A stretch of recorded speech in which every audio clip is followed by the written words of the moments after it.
Hi, my name is Cabricyclopedia, short for Casombrerong Britannica Encyclopedia Wikipedia. Hello, my name is K. Grampich, short for Casombrerong Grammar and Speech. Antayin mo ko, John! Makabutan kita, ha? Makabutan kita. Makabutan kita, makabutan. Toto is chasing himself. Weird. Our vocabulary term is beguile. Beguile. Ala, takbo, Toto. Hayaan mo yan, Mr. Dictionary. Pagod din yan. Ang beguile, mga sombreros, ay verb. Ito yung paglinlang mo sa mga tao or sa tao by tricking them, no? Especially, gagawa ka ng mga nice things about them. Kunwari, mabuti ka sa nila, nice ka sa kanila. Pero ang totoo, niloloko mo lang sila. Medyo ayaw natin yung beguile ng mga pangyayari or mga activity, mga sombreros. Ang mga possible synonyms po natin dito ay charm, attract, please, trick, fool, etc. At pag ginamit naman sentence ay that is why Mr. Dictionary. Euclid was cunning enough to beguile his colleagues into giving supplies of victuals for him. Beguile. Victuals or vitals. Notice that letters U and C are actual and should be missed out. Maybe because it has a British origin, that's why it's being pronounced that way. So we're not baffled. Yada yada. Euclid. Do you know his great contribution in geometry? Si Euclid, mga sombreros, ay isang Greek mathematician na itinuturing na the father of modern geometry dahil sa kanyang dakilang gawa at contribution sa ganitong field. At isa na nga rito ang kanyang Elements Treatise na nag-establish ng foundations ng ating modern geometry. Ang bigay, mga sombreros, speaks about panlilinlang na wag po tayo magpalinlang, magpaloko, no? Lalong-lalo na dyan sa mga maniligaw. Ano po, medyo may hugot. Pero wag po, concern po tayo sa ating mga kabataan. Basahin po natin Colossians 2:18. Let no man beguile you of your reward in voluntary humility in worshiping of angels, intruding into those things which he hath not seen, vainly puffed up by his fleshly mind. 2 Corinthians 11:3-6. Ngunit nag-aalala akong baka malason ang inyong isipan at mailayo kayo sa tapat na at dalisay na pananampalataya kay Kristo, tulad ni Eva na nalinlang ng ahas. This was Apostle Paul speaking, no?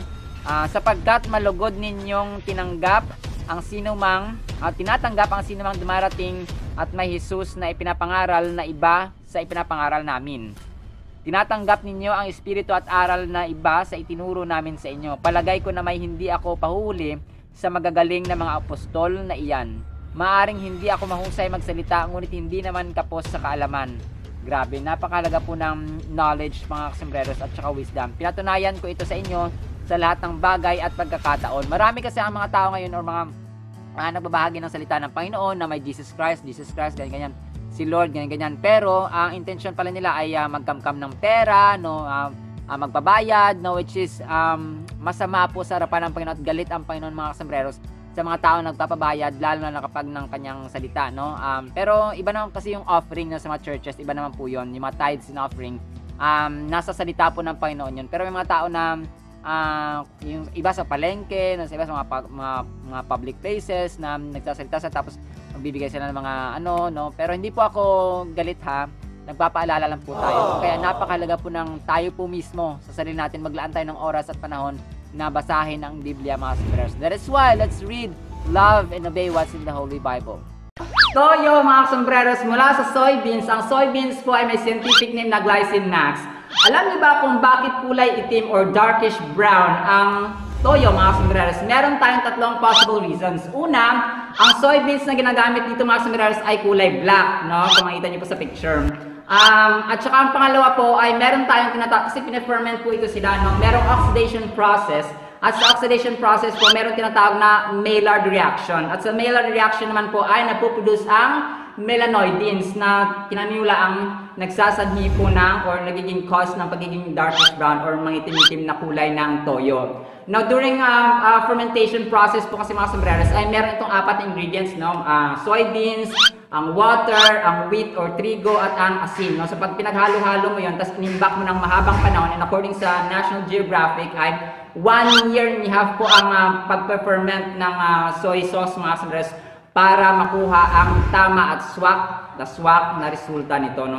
Saktong lasa.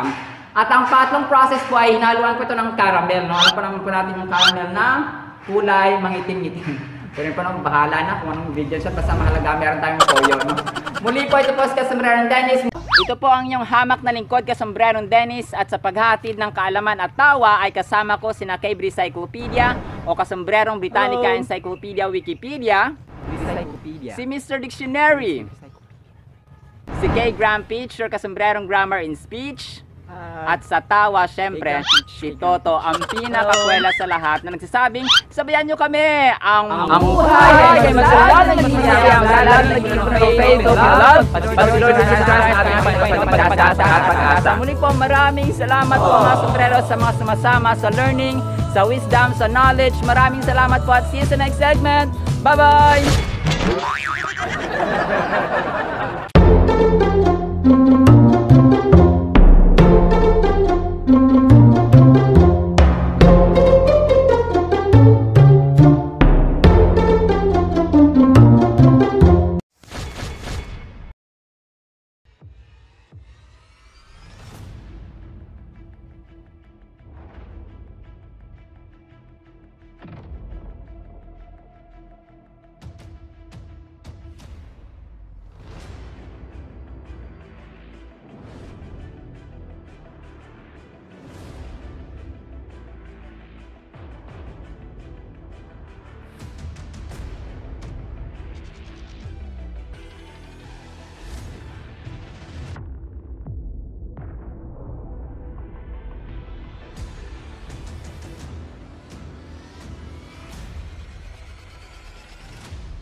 Hi, my name is Cable Cyclopedia, short for Kasombrerong Britannica Encyclopedia Wikipedia. Hello, my name is K. Graham Pitch, short for Kasombrerong Grammar and Speech.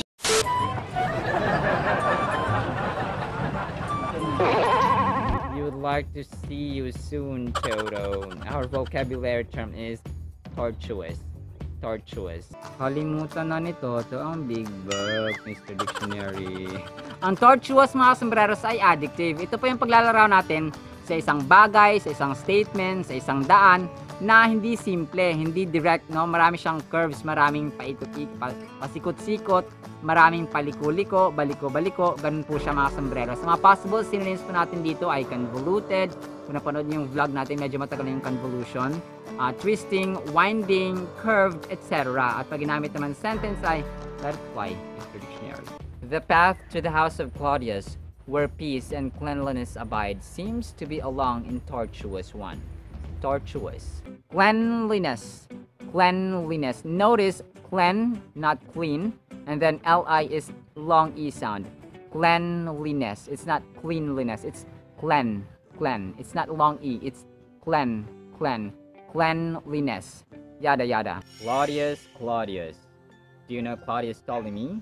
Si Claudius Ptolemy, mga sombreros, ay isang Egyptian astronomer, mathematician at geographer na may lahing Greek. Marami po siyang contribution when it comes to his writing, especially po yung kanyang geocentric or earth-centered model of the universe na tinatawag niyang Ptolemaic system. Nabanggit ni K. Graham Pitch at ni Mr. Dictionary, mga sombreros, ang cleanliness, ang kalinisan. Basahin po natin 2 Corinthians 7:1. Since we have these promises, beloved, let us cleanse ourselves from every defilement of body and spirit, bringing holiness to completion in the fear of God. Psalm 51:10, sabi ni King David, maging tayo, create in me a clean heart, na malinis na puso, O God, and renew a right spirit within me.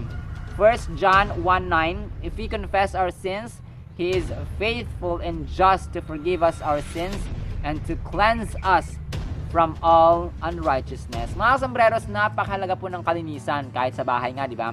Sa trabaho or sa sarili mo, sa ating sarili, sa kwarto, sa lahat ng bahagi, in general po, kalinisan ng ating hangad, kalinisan ng ating gusto. Kung kaya, napakahalaga po hindi lamang yung ating gamit, hindi lamang yung ating yung bahay, hindi lamang yung ating katawan, kundi ang ating puso, ang ating isipan, because it will lead us to a clean life. Nasabi nga, di ba, cleanliness is next to godliness. Tama po yon. Yung ating physical na katawan ay kapag uminom tayo ng tubig, kapag uminom tayo ng mga gamot na pampalinis, ay nalilinis siya. Pero ang ating kaluluwa po, ang ating puso, ang ating isipan ay mas magiging malinis at mas malilinis siya kapag tayo po ay nagbabasa ng Biblia, because ang Espiritu ng Panginoon ang maglilinis dito. Hindi po siya malinis ng mga pagkaing material, no?